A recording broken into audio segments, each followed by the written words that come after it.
நற்செய்தி வாசகம். தூய லூக்கா எழுதிய நற்செய்தியின் வாசகம் 24ஆம் அதிகாரம் 13 முதல் 35 வரை உள்ள இறை வார்த்தைகள். வாரத்தின் முதல் நாள் சீடருடன் இருவர் எருசலேமிலிருந்து ஏறத்தாழ 11 கிலோமீட்டர் தொலைவில் ஓர் ஊருக்கு சென்று கொண்டிருந்தனர். அவ்வூரின் பெயர் எம்மாவு.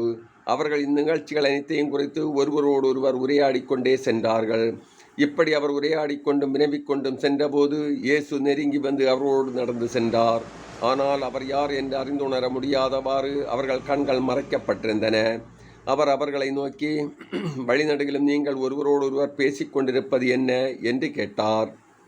அவர்கள் முகபாட்டத்தோடு நின்றார்கள். அவர்கள் கிளையோப்பா என்னும் பெயருடைய ஒருவர் அவரிடம் மறுமொழியாக, எருசலேமில் தங்கியிருப்பவர்கள் உமக்கு மட்டும்தான் இந்நாட்கள் நிகழ்ந்தவை தெரியாதோ என்றார். அதற்கு அவர் அவரிடம் என்ன நிகழ்ந்தது என்று கேட்டார். அவர்கள் அவரிடம், நாசரேத் இயேசுவை பற்றியே தான் பேசுகின்றோம். அவர் கடவுளுக்கும் மக்கள் எல்லாருக்கும் முன்பாக சொல்லிலும் செயலிலும் வல்ல இறைவாக்கினராக திகழ்ந்தார்.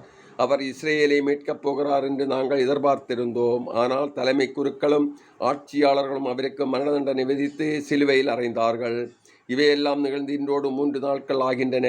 ஆனால் இன்று எங்களை சேர்ந்த பெண்கள் சிலர் எங்களை மலைப்புக்குள்ளாக்கினர். அவர்கள் விடியற்காலையில் கல்லறைக்கு சென்றார்கள்.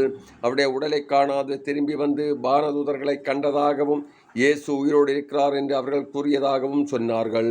எங்களோடு இருந்தவர்கள் சிலரும் கல்லறைக்கு சென்று அப்பெண்கள் சொன்னவாறே இருக்க கண்டனர். ஆனால் அவர்கள் இயேசுவை காணவில்லை என்றார்கள். இயேசு அவர்களை நோக்கி, அறிவிலிகளே, இறைவாக்கினர்கள் உரைத்த எல்லாவற்றையும் நம்ப இயலாத மந்த உள்ளத்தினரே, மெசியா தாம் ஆட்சி அடைவதற்கு முன் இத்துன்பங்களை பட வேண்டும் அல்லவா என்றார்.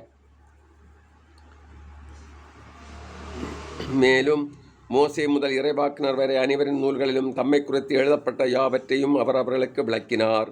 அவர்கள் தாங்கள் போக வேண்டிய ஊரை நெருங்கி வந்தார்கள்.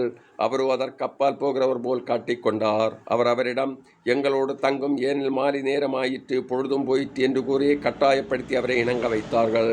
அவர் அங்கு தங்குமாறு அவர்களோடு சென்றார். அவர்களோடு அவர் பந்தியில் அமர்ந்திருந்த போது அப்பத்தை எடுத்து கடவுளை போற்றி பிட்டு அவர்களுக்கு கொடுத்தார். அப்போது அவர்கள் கண்கள் திறந்தன. அவர்களும் அவரை அடையாளம் கண்டு கொண்டார்கள். உடனே அவர் அவரிடமிருந்து மறந்து போனார். அப்போது அவர்கள் ஒருவரை ஒருவர் நோக்கி, வழியில் அவர் நம்மோடு பேசி மறைநூலை விளக்கும் போது நம் உள்ளம் பற்றி எரியவில்லையா என்று பேசிக்கொண்டார்கள். அந்நேரமே அவர்கள் புறப்பட்டு எருசலேமுக்கு திரும்பி போனார்கள்.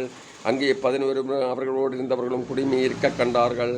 அங்கிருந்தவர்கள், ஆண்டவர் உண்மையாகவே உடன் எழுப்பப்பட்டார், அவர் சீமோனுக்கு தோற்றமளித்துள்ளார் என்று சொன்னார்கள். அவர்கள் வழியில் நிகழ்ந்தவற்றையும் அவர் அப்பத்தை பிட்டு கொடுக்கும்போது அவரை கண்டுணர்ந்து கொண்டதையும் அங்கிருந்தவர்களுக்கு எடுத்துரைத்தார்கள். இது கிறிஸ்து வழங்கும் நற்செய்தி. கிறிஸ்துவே உமக்கு புகழ்.